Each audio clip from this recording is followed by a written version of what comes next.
is iRacing.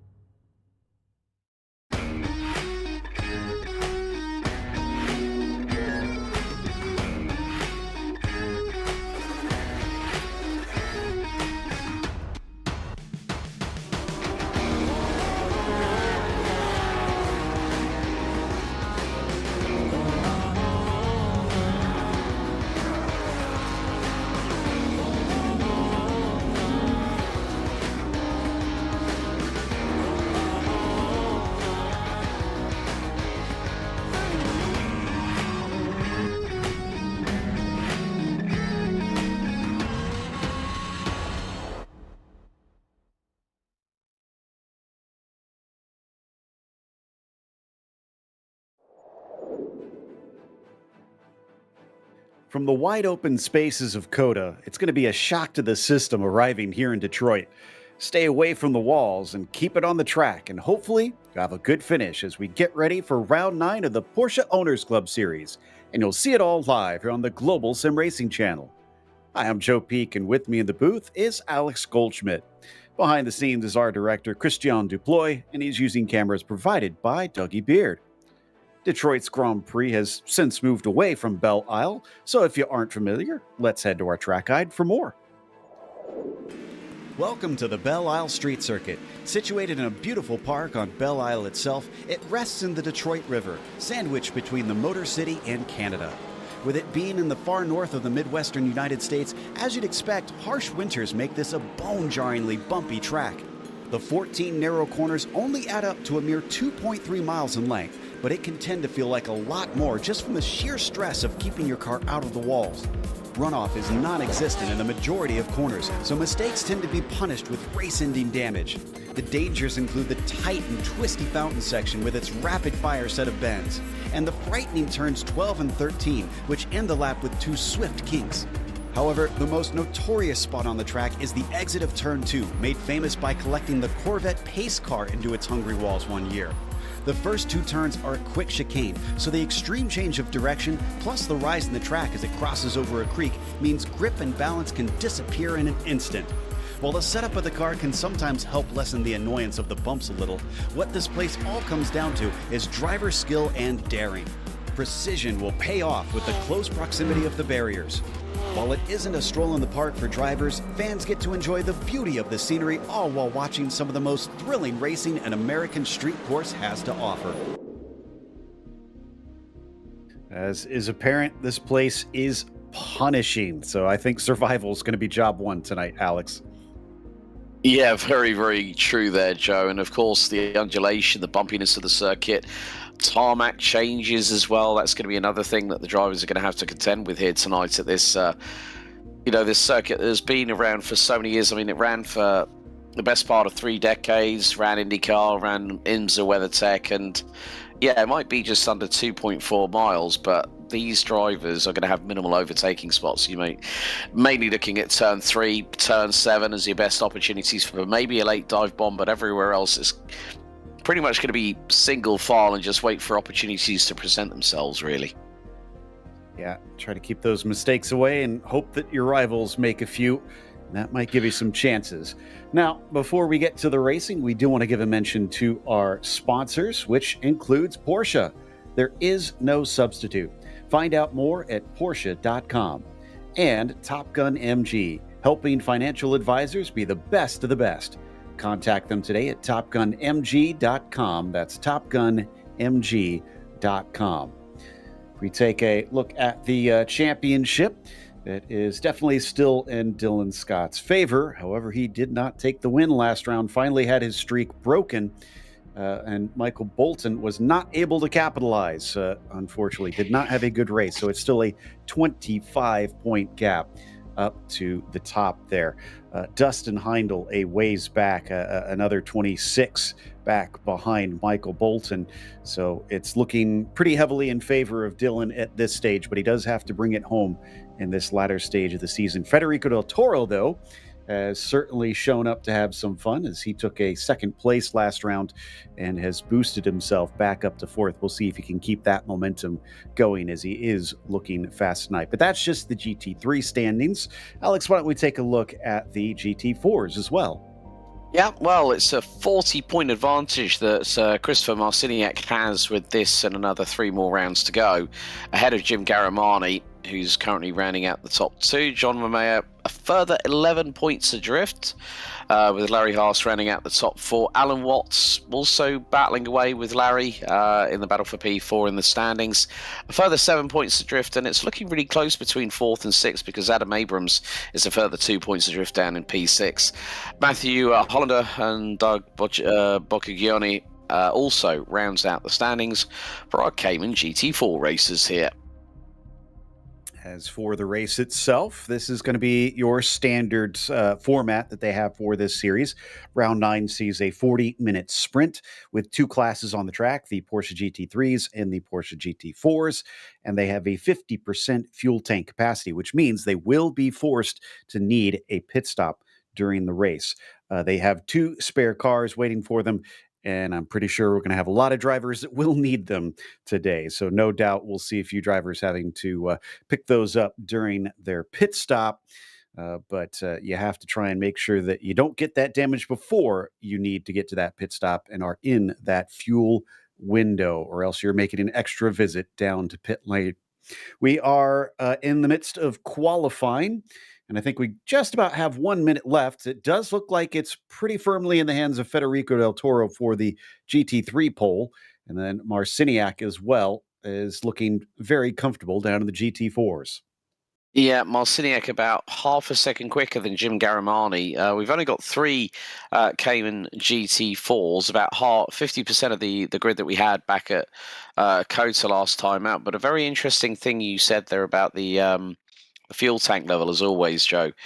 Here, it's a lot of deceleration on the braking and then going into those acceleration zones. You're going to be using a lot more fuel. You're going to be going up and down the gearbox a lot more around the circuit. So I would expect that those fuel tanks will be decimated a lot quicker this time around. But we saw at COTA, especially with Dylan Scott having to take a last-minute pit stop, and which cost him the opportunity of getting another victory.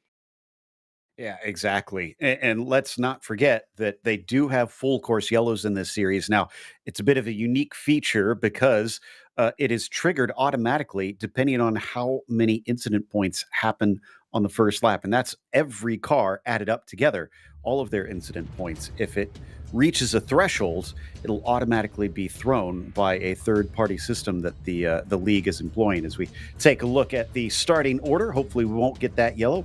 Del Toro will be on the pole with Michael Bolton starting in at second. Dylan Scott will be P3 with Robert Leclerc in fourth. After that, BJ Fulton starts P5 today, Dustin Heindel in 6th, and Mark Rondeau starts 7th. Evan Gold rounds out our 8 cars in the GT3s. What's the GT4 grid look like here? Well, Christopher Marciniak, Joe, is going to be starting from pole position. He'll have Jim Garamani alongside him and Larry Haas rounding out the 3-strong 718 Cayman GT4 field. But Marciniak looks very, very racy round the Belle Isles GP circuit here in Detroit, so I would expect that Marciniak might pull an early advantage in the opening few laps as we are getting ready as the drivers are set for their run to green here at Belle Isle for round 9. Yeah, Marciniak has only failed to win twice. One of those, he didn't show up for the race, so he's got good chances based on the stats, but this is definitely a track where mistakes can cost you a victory. So we'll see if Garamani or Haas can maybe take the fight to him, as it looks like it's a little bit of cloud cover has come over, although I do see some blue sky behind those clouds, so the sun just being blocked momentarily as they slowly work their way around behind our safety car. I'm very curious to see if they're going to get through this first lap without that yellow flag being triggered, Alex, because it's kind of all or nothing. Either it's going to be very clean or it's probably going to be very messy. Well, yeah, that's going to be the big question that's going to be answered very, very shortly, Joe, with the 911 safety car leading the field around into the final complex. here at this fantastic circuit. I mean, you know, it's a great circuit. I mean, this is a true test, and if any driver doesn't have a heartbeat going north of 130 beats per minute, they've got a rock for a heart, to be honest with you. But I think it's going to be a case of get through this first lap, see how the race pans out. You're going to have to get into a groove here at Detroit as the green flag waves are underway here, Joe, for round 9. Down into the opening chicane. This is a very swift chicane as well. Does not slow the cars down much, but it looks like Del Toro gets a good leap off the line. Bolton and Scott fighting for second position as they now fly down Central Avenue towards turn 3. It is a game of chicken between Dylan and Michael, and it looks like Dylan's going to come out ahead with that second place. He nearly went into the back rear quarter panel of Federico Del Toro through turn 3, so luckily enough, just about made it through. Marciniak, I did say he was going to get an early advantage, and he's nearly 1.1 seconds up the road from Jim Garimani, with Larry Haas now currently a further 1.3 seconds back as we ride on board with the 127 911 GT3R of Michael Bolton, still giving chase to Dylan Scott, but this is where we really see how close on board these barriers are. There is no runoff area. If you make one wrong mistake, you're going to pay the penalty and lose one of those 2 spare cars very quickly indeed. Definitely a traditional old school street track, this one, as drivers have no escape in most of the corners. I can report that Marciniak, Garimani, and Haas had a clean start. They're all still running right now in the GT4s, kind of uneventful, with only 3 at this stage. So we continue to watch the GT3 class as they complete lap 1. Del Toro leads, Scott is in second, and Bolton is in third, with Scott and Bolton having swapped since the grid. And you mentioned about the game of chicken between Bolton and Scott going through into turn 3 for the first lap, but it's going to be the chess game now of the strategy. How do you manage that fuel window? Because as I said, it's going to be down Central Avenue, hard on the brakes, down into probably second gear here through at turn 3, and then you're going to wind up the engine in the back end of these 911 GT3R cars as Dylan Scott takes a little bit too much curb there through turn 4, now into the left at 5, and then it's a 90 right through into 6, and then it's again back on the power, so you've got to be very, very measured with your throttle application out of the corner. You don't want to swing it too wide. Looks like Robert Leclerc nearly had a bit of a tank slapper, and that left rear could have quite easily hit the wall coming through turn 6. Yeah, if you are just a little bit over the limit, you're going to find yourself paying for it in bodywork around here. But right now, Federico Del Toro is being kept quite honest, I have to say. Dylan Scott not falling away in these early stages, still within about half a second of that 27 car. But he does have some pressure, as Michael Bolton looks like he's also not dropping away and is even closer back there in third. Yeah, looking a little bit further back in the GT3R field, we're seeing a few drivers get really, really close to the wall, one of which being Dustin Heindel, who's currently being chased down by Mark Rondeau for 6th place, as Del Toro, well, no surprise, being in the clear air, has got a pretty quick car underneath him. New fast lap 129.203 as Bolton to the outside on the run to 3 here on Dylan Scott. That's going to be brave if you're going to try it round out there, but that is not going to be what Michael Bolton wants to do. Discretion being the better part of valor, he slots back behind Dylan Scott and holds on to P3 for the moment. I'd say he needs a slam dunk pass to try and get this one done. Cannot risk it. But it did look like Scott maybe was a bit slow off of turn 2. He had lost a little bit of ground, and that looked like a bit of a bad exit off of 6 as well. Oh, trying to catch up. Yeah, Rondeau and Heindel now in a fight back here too. Yeah, Rondeau went right around the outside of the 117 with the greatest of ease. I think he just decided, well, to give it the good old gutsy play, and then, well, Heindel really didn't have any response, but Dylan Scott out of the top 3 looks to be the one that's flirting very dangerously with the walls once again. You can see there's a little bit of front corner damage to the 08, a little bit of a scrape, so he must have had a slight glancing blow against one of the walls, but as you rightly said, Del Toro, Scott and Bolton, all 3 keeping each other very, very honest, but Rob Leclerc is catching. All right, so we got a replay of Evan Gold. What has happened to the 370? Oh, turn Oh, 5 goes awry, and he does make contact on both sides of the car, and he is facing the wrong way. Thankfully, looks like he has not interrupted the Caymans and has taken a tow. yeah. But you can see now that Michael Bolton is looking at turn 3 as his best overtaking opportunity on Dylan Scott. Now the gap between all 3 drivers at the moment is about 0.8 of a second, and you could just see the bumpy undulation of this circuit here at Belle Isle.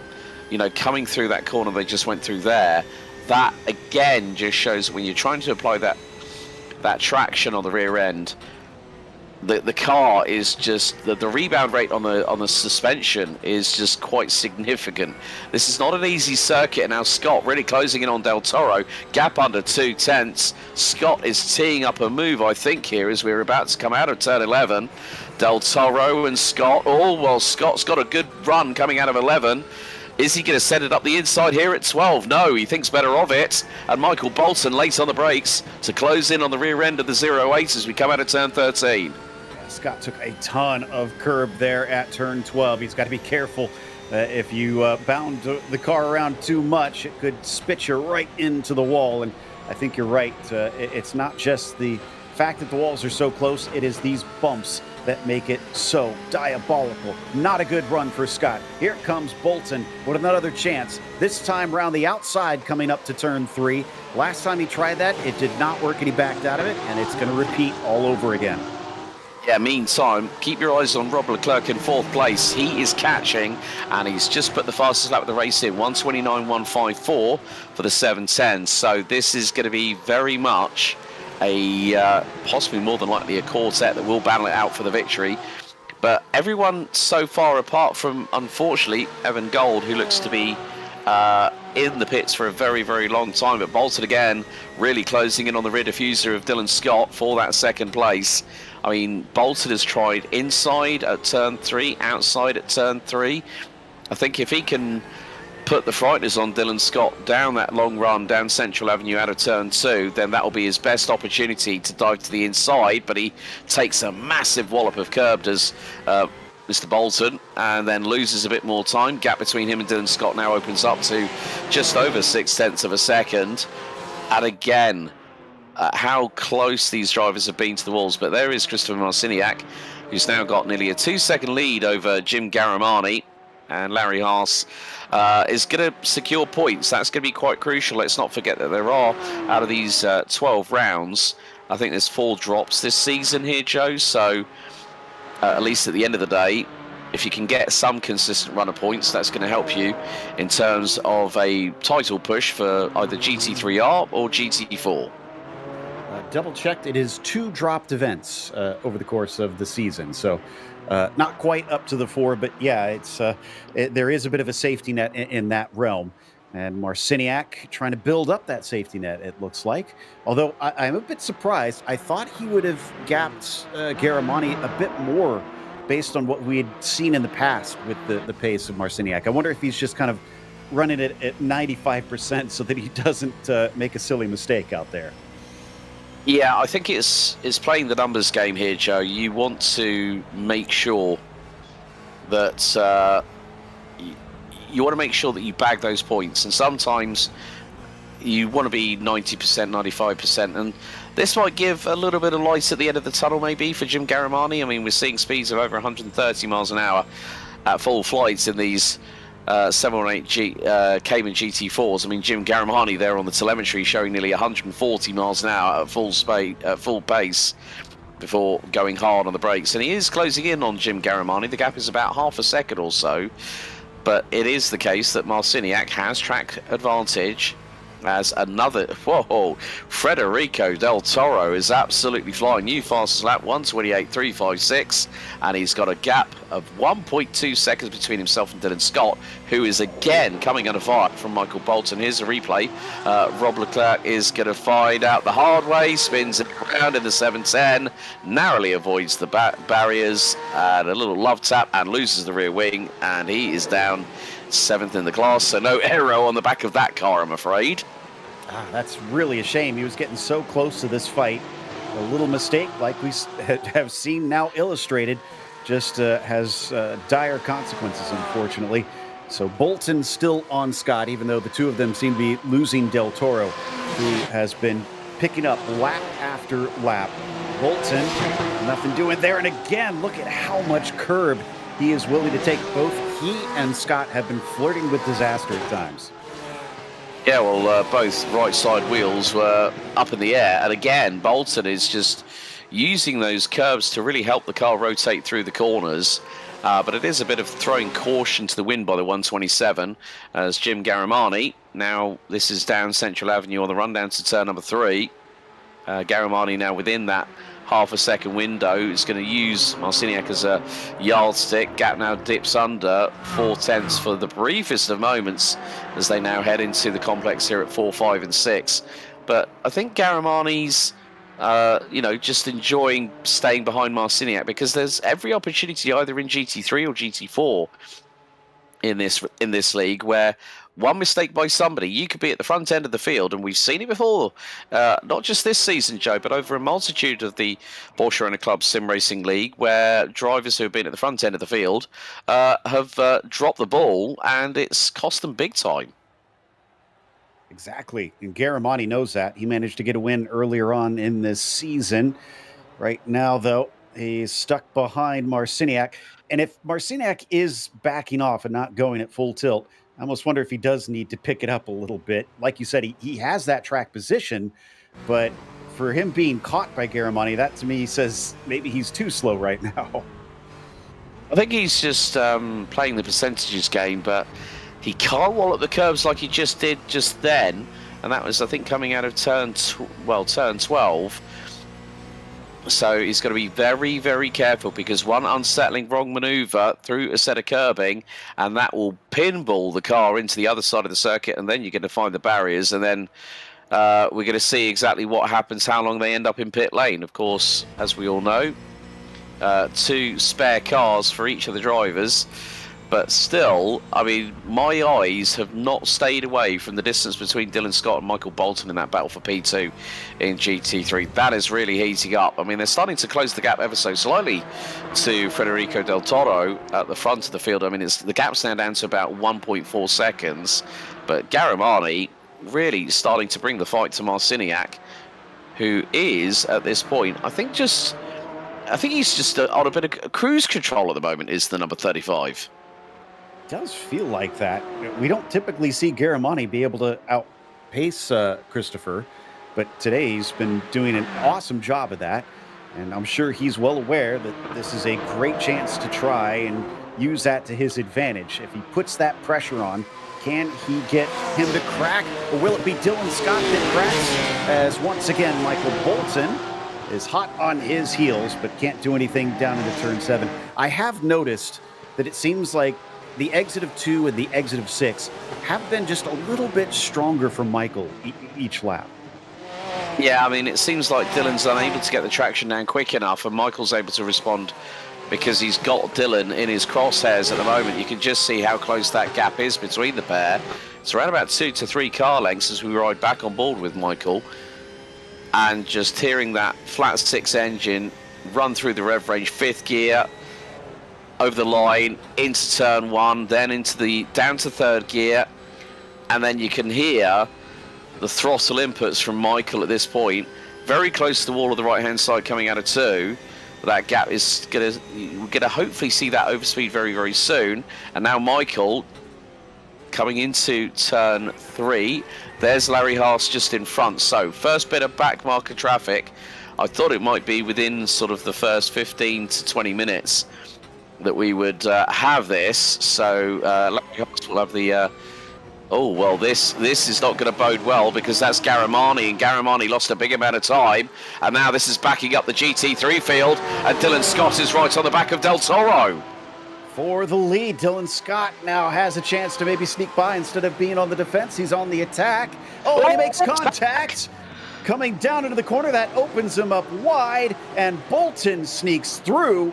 That was the opportunity he's been waiting for. Same with Garamani. Garamani trying to see if he can overtake Marciniak, but on the outside of the fountain, that's almost never going to work. They've got BJ Fulton now closing in on them as well. So, oh, well, this has really decided to upset the apple cart here at Belle Isle, Joe, as BJ Fulton quickly makes his way through on Marciniak, squeezes through with millimetres to spare, but Garamani on the offensive on the number 35 for the GT4 class lead. And nevertheless, well, the gap was, what was it, 2 seconds between Del Toro, Scott and Bolton when it was in that order, and now Bolton fancies his opportunity to have a little bit of redemption here in Detroit because he's closing that gap. Dylan Scott is now about nearly a second behind P2, and Michael Bolton now can concentrate his efforts not on Dylan Scott for P2 but Federico Del Toro for the overall race lead. We've still got 24.5 minutes to go, and I'm just wondering what fuel mileage they're getting in these GT3Rs at the moment, Joe. That's going to be very, very crucial as we get into the final 10, 15 minutes of the race itself. Exactly. And has anybody been able to save a bit of it? Maybe have a slightly shorter stop? Interesting to note that Bolton has not won since round 3 this season. So he's been on a bit of a dearth of victories. We did have a little bit of contact between Garamani and Marciniak into turn 12 that last lap. So both classes saw P1 and P2 have a little bit of contact under braking. Yeah, and to be honest with you, Joe, we're quite fortunate that is all it has been so far. But as this race gets into the later stages, when those fuel tanks are running very, very low indeed, I mean, looking at the last lap times, Federico Del Toro, 131.6, Michael Bolton, 130.557. Across the stripe we go into T1. Let's see what run Michael Bolton gets out of 2.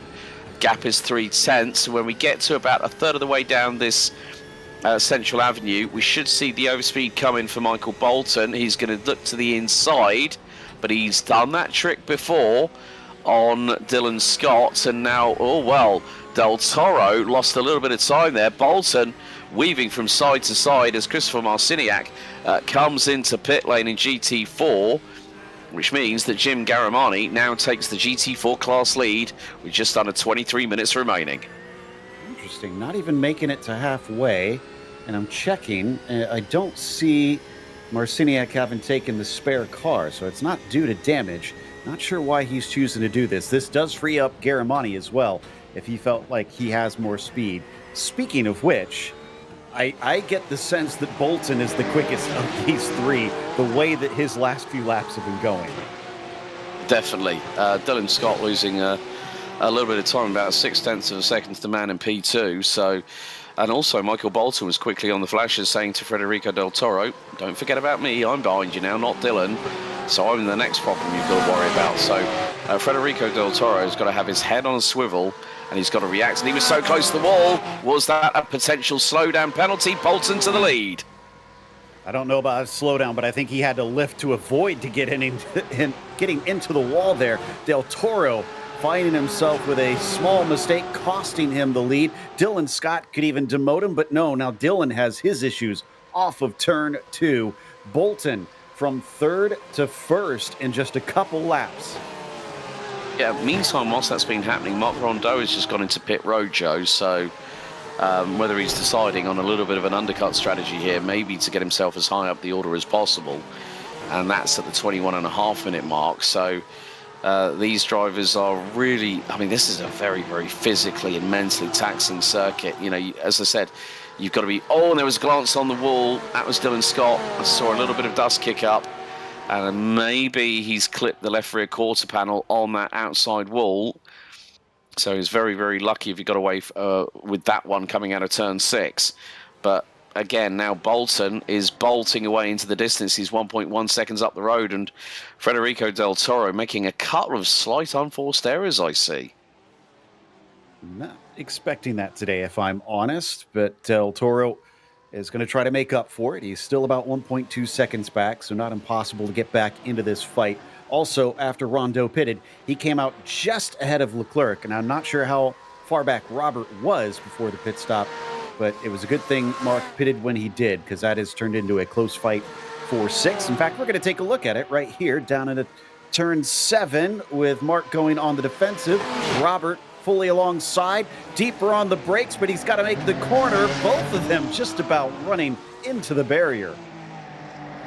Yeah, that was a nice bit of maneuverability there from Rob Leclerc, obviously, apart from what we saw earlier when he ended up hitting the wall and losing the rear wing on that 992 GT3R. But this is going to be another close battle. Dylan Scott, in the meantime, has come down pit road, so undercut strategy for the man from Australia, now based in the USA. So he's played that trick before, let's not forget, Joe, and it has worked at times. So we'll see where Dylan Scott comes down in all of this, as we've got just under 20 minutes to go until the checkered flag. It has been a pretty clean race thus far, I must admit. Yeah, I'm definitely impressed. I was a little bit afraid that it would be a bit of a messy race, but so far, just a couple of spins, knocking on wood now, just to make sure I haven't cursed it. I feel like this is potentially a good call by Dylan Scott, because he's come out all on his lonesome, and he's had the shortest stop of anybody so far. So he's looking good by the numbers. Now he's got to execute on track. Yeah, and also now with clear air, that's going to help him no end, because now he can start chasing after Dustin Heindel, who's about 9.2 seconds up the road. Meantime, Michael Bolton the track is evolving, and also with those fuel levels dwindling in the 127.992 GT3R, he's just put in a 128.088, the fastest lap of anybody in this race so far. So he's taken the mantle of the fastest lap merchant off of Federico Del Toro, who is now 1.8 seconds behind. BJ Fulton, it's been a pretty quiet race for the 82 Martini liveried car at the moment, and he is 4 seconds approximately behind Federico. But still, we got this great battle between Marc Rondeau and Robert Leclerc for P6. And we have had a confirmed retirement that Evan Gold is out of the race and won't be taking any further part in proceedings, having retired on lap number 3. As all, they're closing in on Jim Garamani at turn 1. Careful, Jim. He's done a very, very sensible thing. Good spatial awareness there by Jim Garamani as Rob Leclerc scrapes the wall coming out of turn 2. That bright paint scheme going to be a little bit more dull after that one on the right-hand side, but thankfully he got away with it. Was Larry Haas just coming off of an issue, or was he just slowing to let those cars by? Yeah, looks like he's slowing. Yeah. Let's see if he comes into pit lane. He has already taken a spare car, so he's been to the pits once, but no, he's going to stay out. Oh, he clobbered the wall. He clobbered the wall. Left front took the brunt of the damage. But it wasn't enough for him to pit that time, interestingly. So he's going to carry on and hope that the car handles good from here on out, as he's overtaken by, I think that was BJ Fulton just going by. Yep, that's our third place driver, who still needs to give us a pit stop, though. So he's not quite in the correct order yet. In the meantime, Jim Garamani also owes us a pit stop, but he is leading. He is waiting to see where he comes out in relation to Marciniak, who is right now about 23 seconds behind. I mean, looking at the total pit lane time, I mean, what Jim needs to do is add another maybe 7 or 8 seconds to the distance he has between himself and Christopher Marciniak, whose total pit lane time was 31.6 seconds. So if he can have a shorter stop on his marks in pit road, then that will help him no end. We've still got 16 and a half minutes to go, so there's every possibility that Jim Garamani can start expanding that gap between himself and Christopher Marciniak, which is fluctuating between 23.5 and 24.5 seconds when it comes to their respective lap times. Jim Garamani is lapping about a second slower than Marciniak at the moment, but still keeping that 163 bright fluorescent green and red 718 Cayman on the black stuff here at Belle Isle. He's done a really, really good job so far.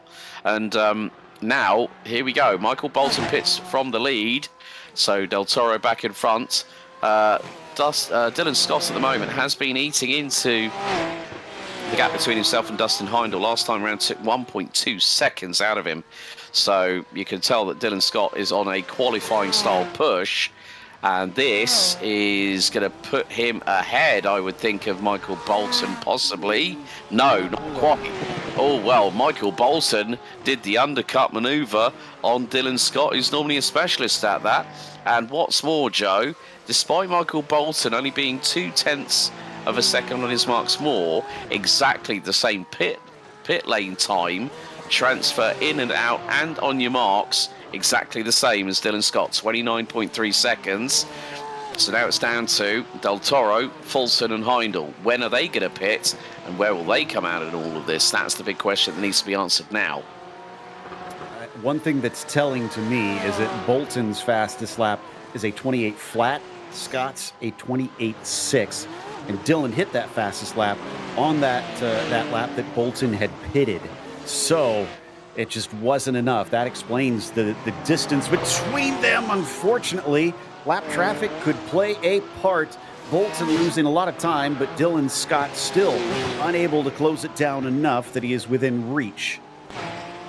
Yeah, and that's exactly what happened when we saw that three-way scrap for the lead when Del Toro, Bolton and Scott all came along to the GT4 class lead battle between Marciniak and Garamani. So Marciniak has come out ahead of Garamani, and now the gap between them is only 2 seconds. There they are, heading down Central Avenue into turn number 3 as we've got 14 minutes until the checkered. But now the race in the GT3 category truly is on, because now looking at Federico Del Toro, last lap from him was a mid 28.6. BJ Fulton, low 29.2. Dustin Heindel consistently been running in the 30s, a high 30.2, as again Rondo and Leclerc. Rob Leclerc's absolutely swinging the tail out wide. Oh, clash with the wall for Mark Rondo, right rear quarter, hit the outside wall coming out of 2. Leclerc as well has himself some very close moments, and another clout with the wall from Mark Rondo. He is pushing it a little bit too hard. Robert Leclerc knows he's got maybe an opportunity to try and overtake if he can just size him up another little bit. Too much curb. He goes to the inside, down into turn 6. Rondo cannot defend, and there goes Robert Leclerc up into P6 now. It's what we call consistent pressure, and that's what Leclerc needed to do to Rondo to get that window of opportunity, and it was 3 mistakes, one after the other, around about half a lap. And Mark Rondo finds himself back down into 7th position, but nevertheless, still an entertaining battle for the last 15 minutes or so between these two for P6. It's been fantastic. I think Robert, though, is probably just upset that it is for P6 and not for 3rd, like it was looking like earlier in the race. So Mark Rondo back down to the last of the cars running since we've lost Golds. And some more drivers maybe causing some problems for Garamani here, as he's now lapped by Dustin Heindel, and Marciniak in front of them is going to be split, at least temporarily, by the GT3. And Dustin Heindel is being reeled in hook, line and sinker by Michael Bolton, who's absolutely flying at the moment. He just did a 28.35, so yeah, that gap has come down significantly. I think when Bolton came out of pit road, he was about the best part of 5 seconds behind Dustin Heindel, and Heindel still owes us a pit stop. So does Fulton, so does Del Toro, and a little bit of a touch between Marciniak and Bolton, and that's going to allow Garamani to the inside, and Garamani takes the race lead from Marciniak. And here comes Dylan Scott to join the party as Federico Del Toro pits from the race lead. And this has all the signs that something big is about to happen, because Garamani also clouded the wall on this lap as he does it a second time right in front of Dylan Scott, fighting for a podium here. He'll eventually find his way by, but the top 2 in the Cayman class are absolutely on edge. Here comes Del Toro back out onto track, and he is ahead of Dylan Scott, but behind Bolton. He is still in 2nd. The thing is that Dylan Scott, his car is up to full operating temperature, whereas Del Toro, well, he was in the pits for nearly 30.5 seconds, and all he has to avoid, because he knew that Dylan Scott was closing in, and Dylan Scott gets around the outside of him. So I think he might be giving it up because he knows he's got a black flag here. So that's really not his fight anymore. I think he cut across the line at pit exit. I don't know if we can get a replay on that, but I wonder if he just pushed it a little bit too hard coming back to the track. Yeah, because that's a big old no-no when it comes to exiting out of pit lane. And that's going to be quite crucial in that aspect, because straight away that's a slam dunk. It might have been that. It could have been that.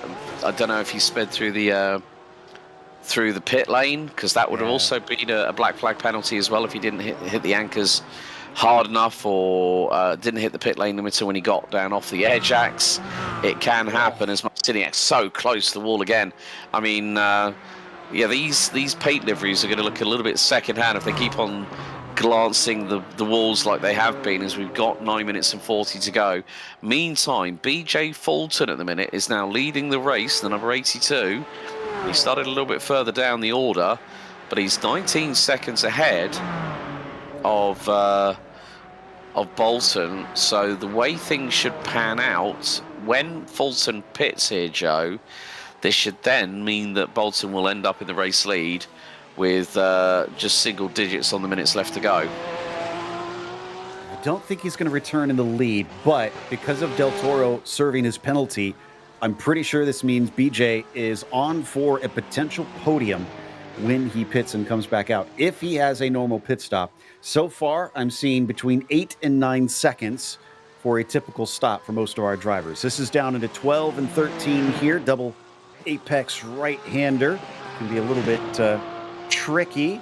And does he pit in this time? Yes, he does. So effectively from now, he has got a 40-second window to get out ahead of Federico Del Toro, as he'll hit the pit lane speed limiter.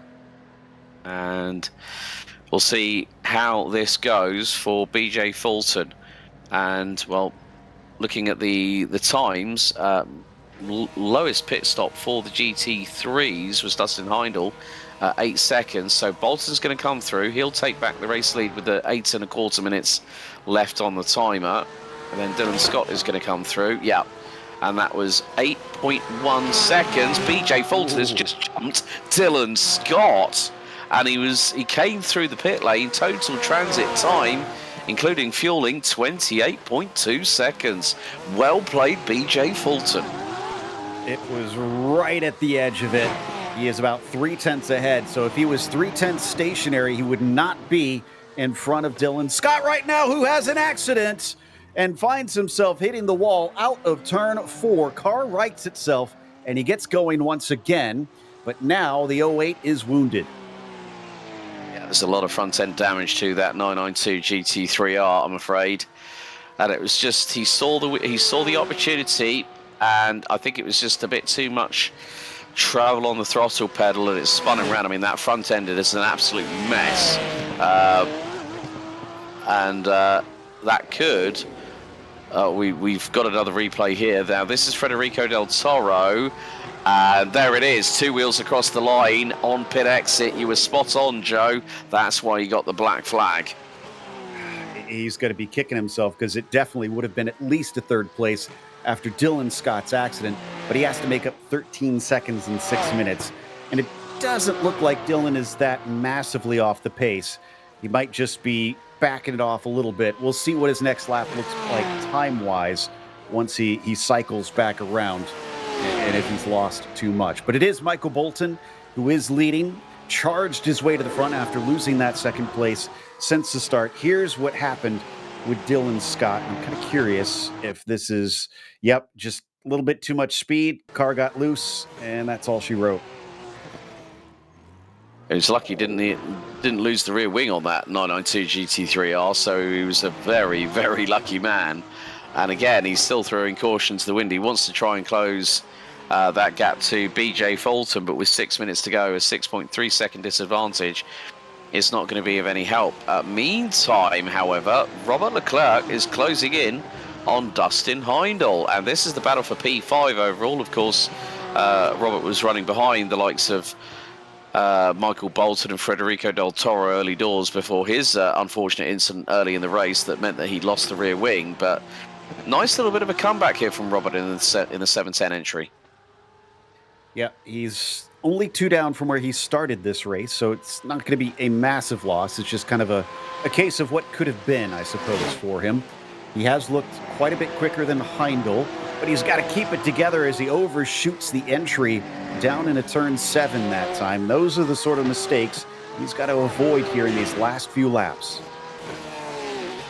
Well, when Dylan Scott had his spin, Joe, he lost about the best part of 6 seconds to Michael Bolton in terms of pure lap time pace, and now is with that front end damage on the car, he's about a second off, and he's losing time to BJ Fulton.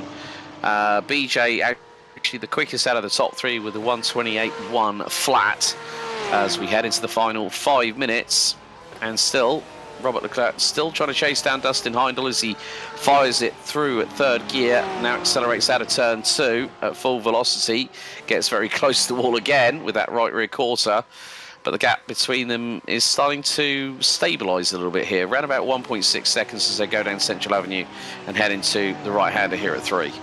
Yeah, Leclerc was only a 10th of a second quicker that last time by. Heindel has responded, and Garamani has responded this race too. This has been fantastic.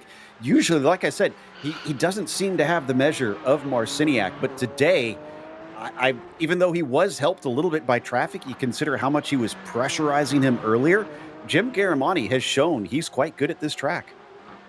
Yeah, and I think also, I think Christopher Marciniak kind of knew that it wasn't going to be an easy run to try and go for the W here tonight at Belle Isle, and that's one of the big things. You get a track like this on a calendar, it is straight away an equaliser for a lot of drivers who had thought that they may not be in contention, but Jim Garamani has proved otherwise, and he has a 2.3 second advantage with 3.5 minutes to go. Marciniak is trying to close that gap, but it's you look at the racing lines.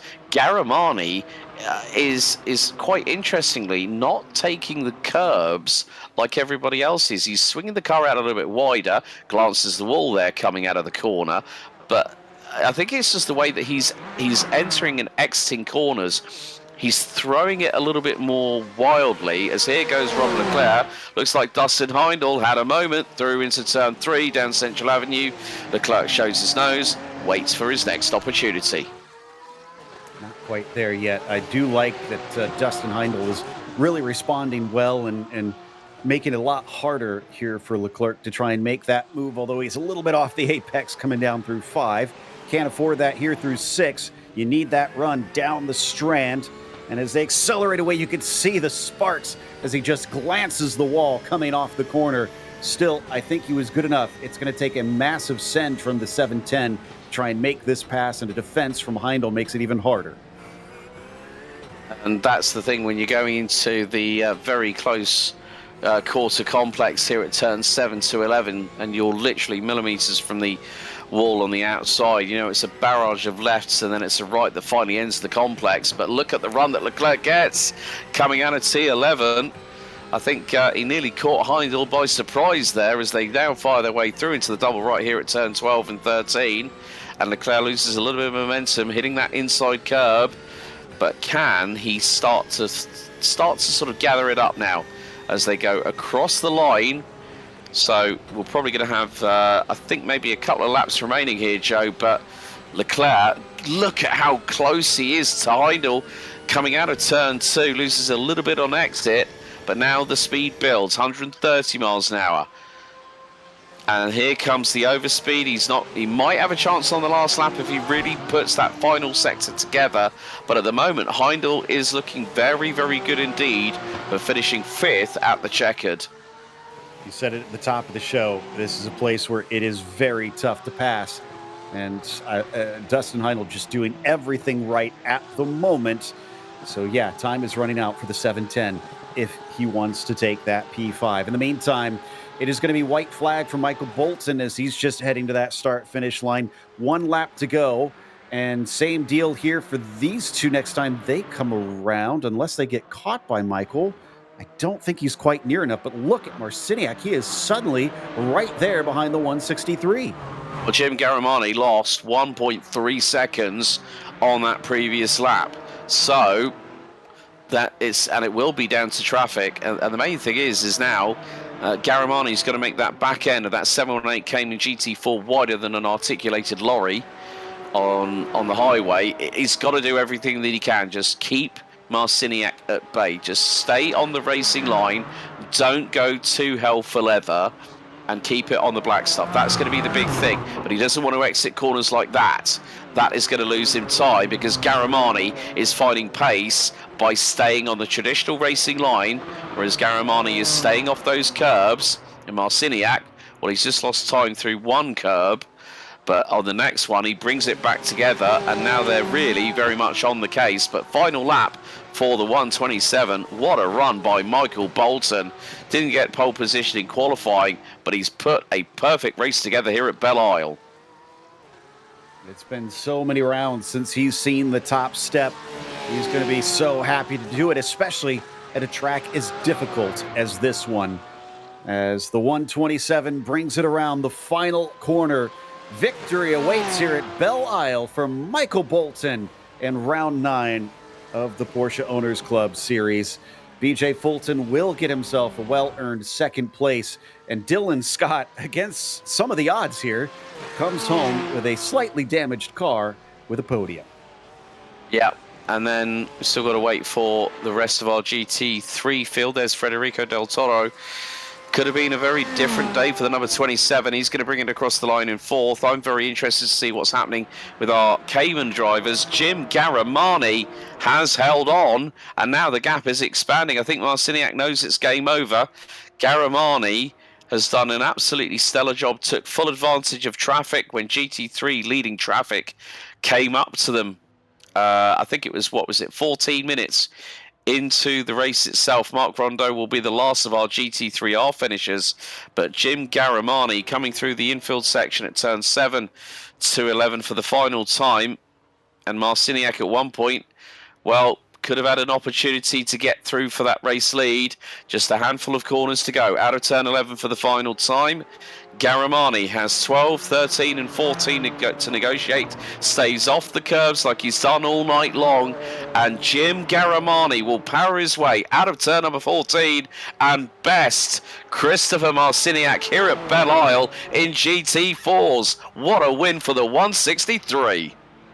That was an impressive drive. He can hang his hat on that one, and that'll get him a little bit closer to our points leader. It's going to take a lot for him to run down Marciniak, but he's doing everything he can now by taking maximum points today.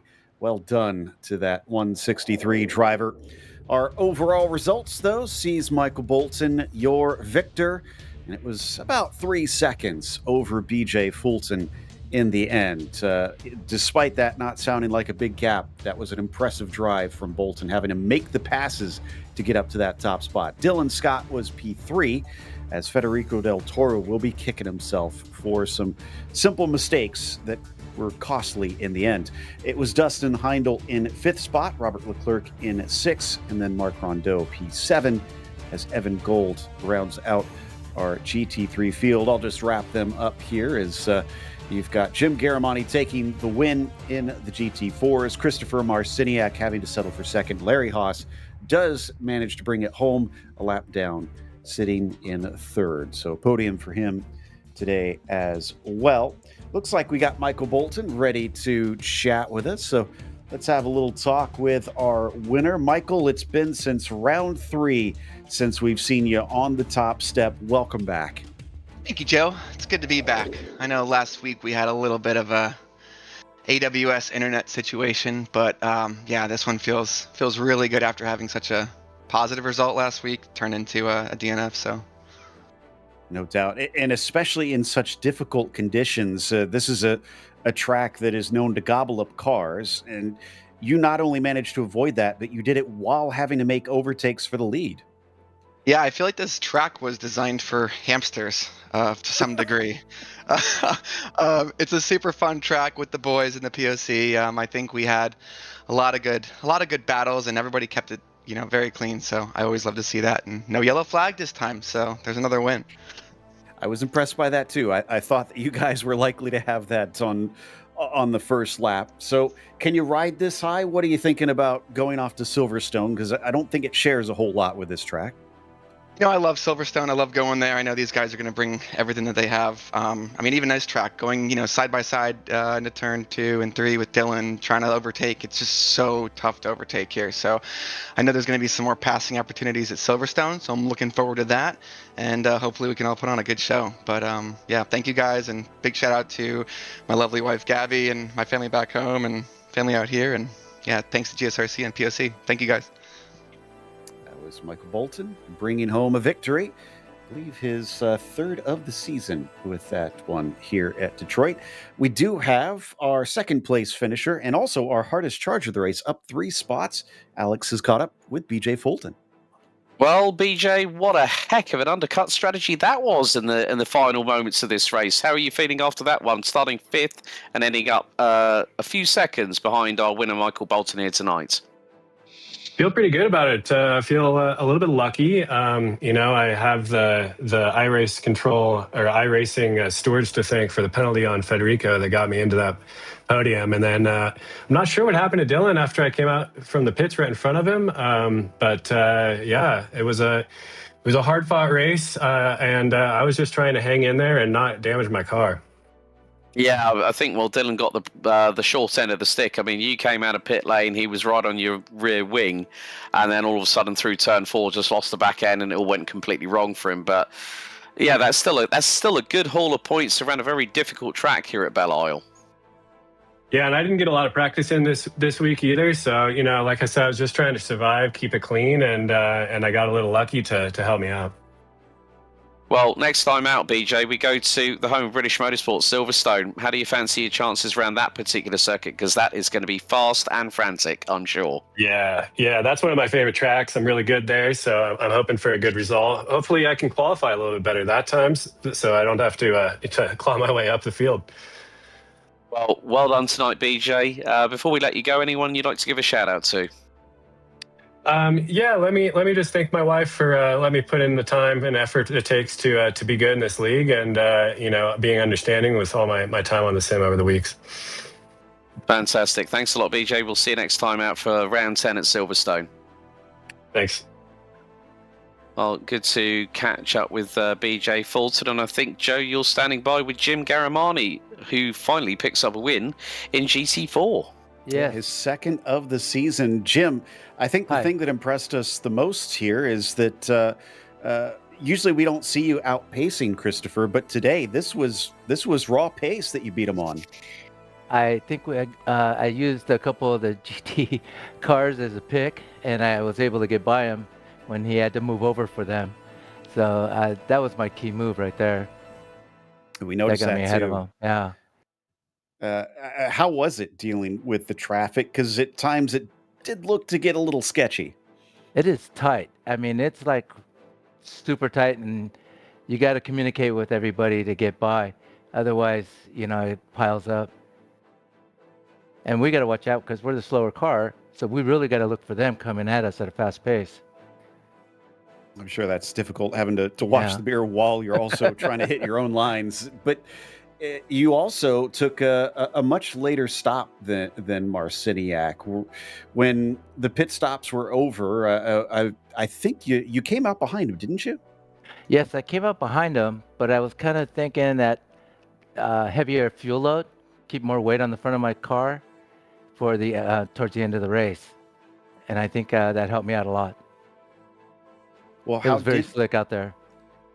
I was about to ask, how did the balance feel? Because, I mean, this place is so bumpy. You kind of need a car that handles well. Right. I just tried to soften everything up on my suspension to handle the bumps, and it ended up working out good. I really liked the way the suspension felt. Well, it was a great call. It was a fantastic race from you. Congratulations on another win. Thank you, guys. I appreciate everything you do. I'd like to thank all my friends and family, and my wife, of course, for she has to deal with this on a weekly or bi-weekly basis. You know how that goes. But thank you, guys. I appreciate what you do. We hear a lot of thank yous for the spouses, and they are wonderfully supportive, it sounds like. So We also want to thank the sponsors of this series before we go, starting, of course, with Porsche. There is no substitute. Find out more at Porsche.com, and Top Gun MG, helping financial advisors be the best of the best. Contact them today at TopGunMG.com. Thank you to the team today, Alex, Christian, and Dougie. Make sure to subscribe so that you don't miss a moment here on GSRC, because next time out, we are going to Silverstone. That'll be Monday, November 17th at 10 p.m. Eastern. Up next, we have MX5 United going to Zandvoort. That'll be fun, seeing those cars on that tight and twisty track. Be sure to check out our other broadcasts that we have listed here. And until next time, race clean, race hard, and we'll see you on the track.